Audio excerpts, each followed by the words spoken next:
my son was out there yesterday and he seen several bucks, nothing close, a lot of little ones, but the big ones were, like it always goes, out of reach, but they're moving, so if you got the chance to get out there and go hunting, go. Alrighty, I want to talk about my flintlock black powder, and I mentioned this back some time ago that I wanted to show my other black powder gun, and this is it. I bought this gun probably 40 years ago, and it was my first black powder, and the reason why I got a flintlock is because at that time Pennsylvania only would allow flintlock in the state of Pennsylvania, and my brother has some land up there that I wanted to hunt, so that's what we had to use. But now I believe that you can use your other percussion black powders up there.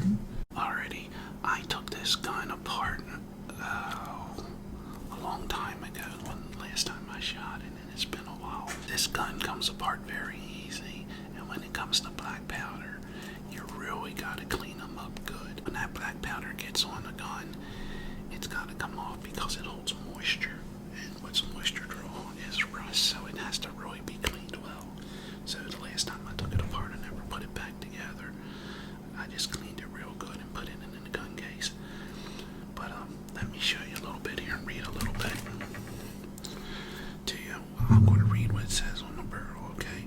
This is a 50 caliber Renegade, and this is a Thompson center arm, and this was made in Rochester, New Hampshire.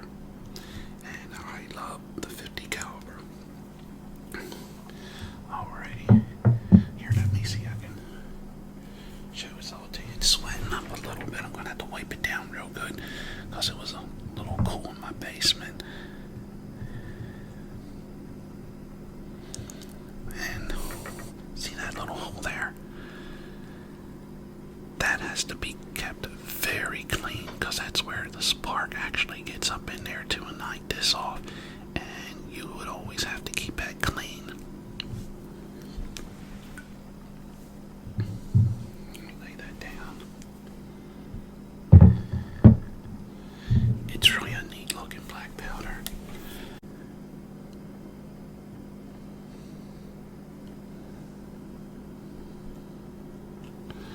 Alrighty, let me go ahead and see if I can get this back together here a little bit.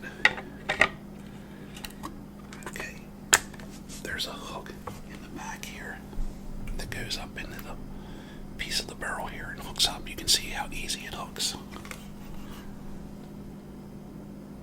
Alright. And then on this side right here, well, it's on both sides, there's a pin that goes through. Let me go get that pin.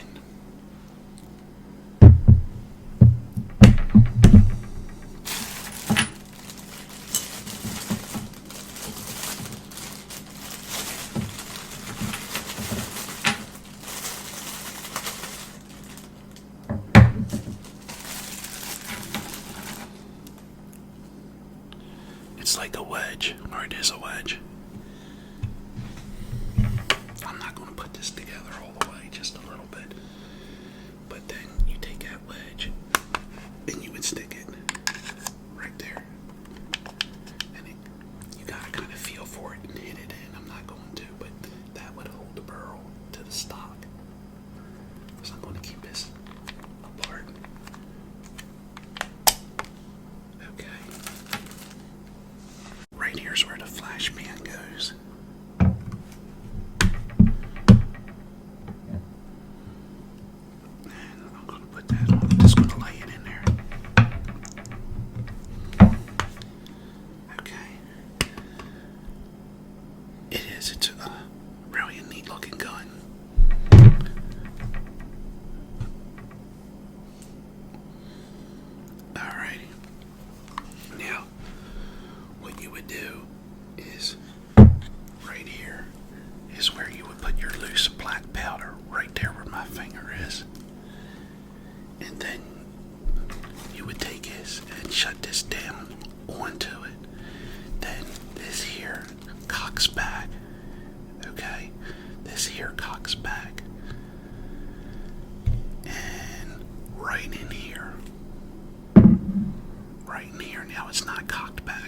this would cock back, and right in here is a piece of flint, and I have the flint downstairs, but I'm not quite sure where it is. And see, it goes back like that, okay? And the piece of flint would go right in here, and a piece of leather would go around the flint, so it wouldn't move in the metal or crack. And then you would put a screw down in there that clamps that in, and you would have this back here like this, okay? So now just imagine this back cocked, okay? The piece of flint in here, and then when you would fire the gun, this flint would come down and hit this here, and this would be thrown forward. But as it's being thrown forward, a spark would come off this, roll down into the flash pan there, ignite that black powder, go through that little hole, and set this off. The thing about this is when you're firing it, you gotta be really steady, because you see that big flash right in front of your face when you're shooting, and after you see that flash, you gotta hold your gun steady, because it takes a quarter of a second or so for it to go through the hole and then light this off. So there's a very, very short little delay, and when you see that flash right in front of your face, you know, it's kind of hard to stay still, and you gotta stay still to be accurate. So once again, you would put your black powder in there, loose black powder. Now that's after, you know, the gun's loaded, okay? You would load your gun with your, well, at that time I was using, I don't know how, I think probably 100 grains of black powder, okay? And then a ball and patch. And then you would put your loose black powder there, shut this, your piece of flint in here with leather wrapped around it, a screw down in there to hold it. This is cocked back. That flint's sticking out. When you fire your gun, goes off, hits this flash pan. This gets thrown forward. A spark rolls off of that into here, ignites it, and everything has to be clean or just right, or the gun won't go off. I'll tell you a little story. Many a moon ago, I was hunting.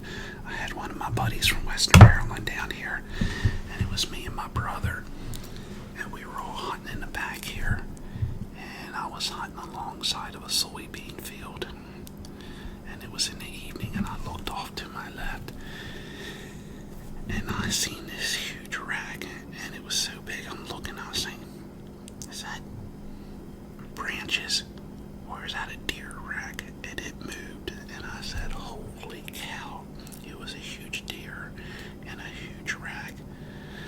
Well, it finally worked its way on around to the front of me, and I had my old flintlock 50 caliber here, and I got a good aim at him, and I was on him. He come on around and stopped, and sure enough, I pulled the trigger. Guess what happened?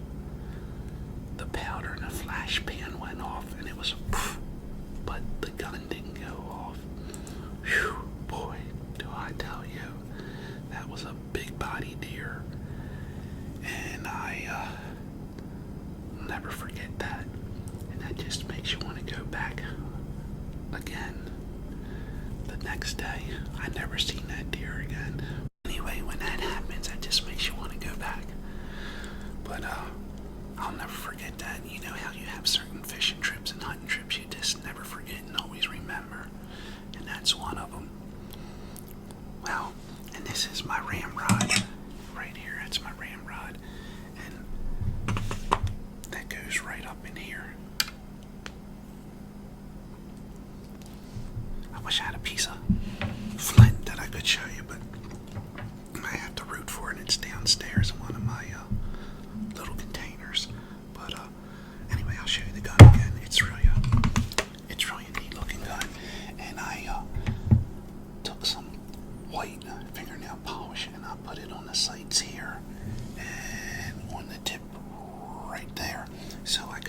better. But anyway, it's a neat looking gun.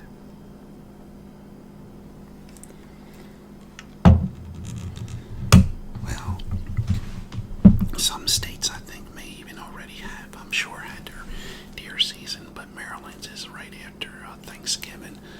So I hope everybody's getting ready to get out there and do some hunting. It's nothing like sitting out there in the morning or in the evening and just waiting to see that big old buck. So get out there and do some hunting. Be safe. And thank y'all for subscribing. I appreciate that. And just remember, be someone important. Be yourself. Until next time, God bless.